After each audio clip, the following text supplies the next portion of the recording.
The galactic rescue protocols were clear and universal.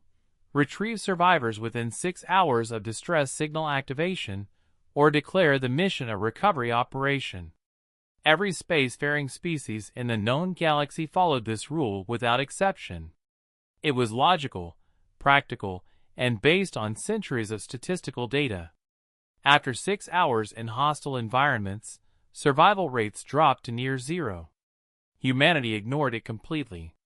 Captain Z.H. Kara of the Velosian Star Guard learned this the hard way when her science vessel, the Luminous Dawn, struck a rogue asteroid field in the Dead Reaches, a region of space so hostile that even emergency beacons barely functioned.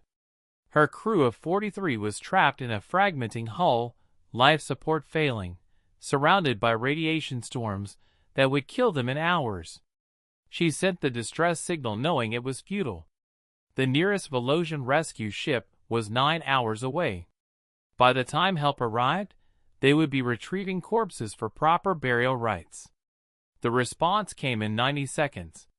"Luminous Dawn, this is UHSV Persistent. We have your position. Hold on. We're coming for you." Z.H. Kara's second officer checked the scanners, his scales paling. "Captain, that's a human vessel. They're 12 hours away at maximum burn." 12 hours, Z.H. Kara whispered. Twice the acceptable window. She activated comms. "Human vessel, we appreciate the gesture, but Galactic Rescue Protocols state we don't follow those protocols, Captain." The human voice was female, calm, absolute. "We have a different rule. If you're still alive, we're not done. See you in 11 hours and 43 minutes. Persistent out." What Z.H. Kara didn't know was that humanity had learned their philosophy the hard way.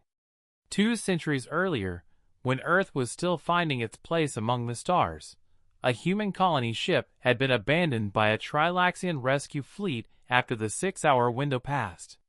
300 humans had survived for 18 hours before finally succumbing to vacuum exposure. The rescue captain had followed protocol perfectly.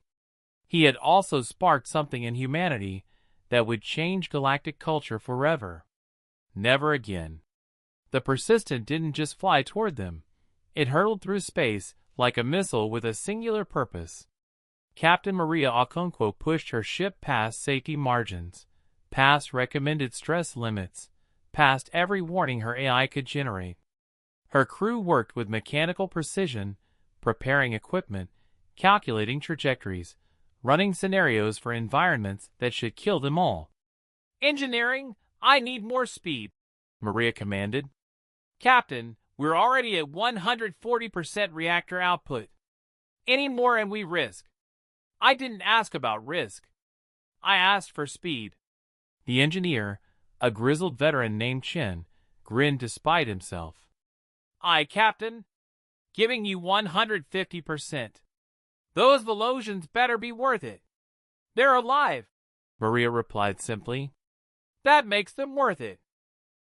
8 hours in, the Luminous Dawn's life support failed completely. Z.H. Kara gathered her crew in the one remaining pressurized section, rationing oxygen from emergency tanks. Some were already unconscious. Others were praying to gods, who seemed very far away. "Will they really come?" her second officer asked, his voice weak. Z.H. Kara thought about those calm human words. "If you're still alive, we're not done." "Yes," she said with surprising certainty. "They will." 11 hours and 38 minutes after the initial distress call, the Persistent dropped out of warp directly into the asteroid field, a maneuver that was technically impossible and tactically insane.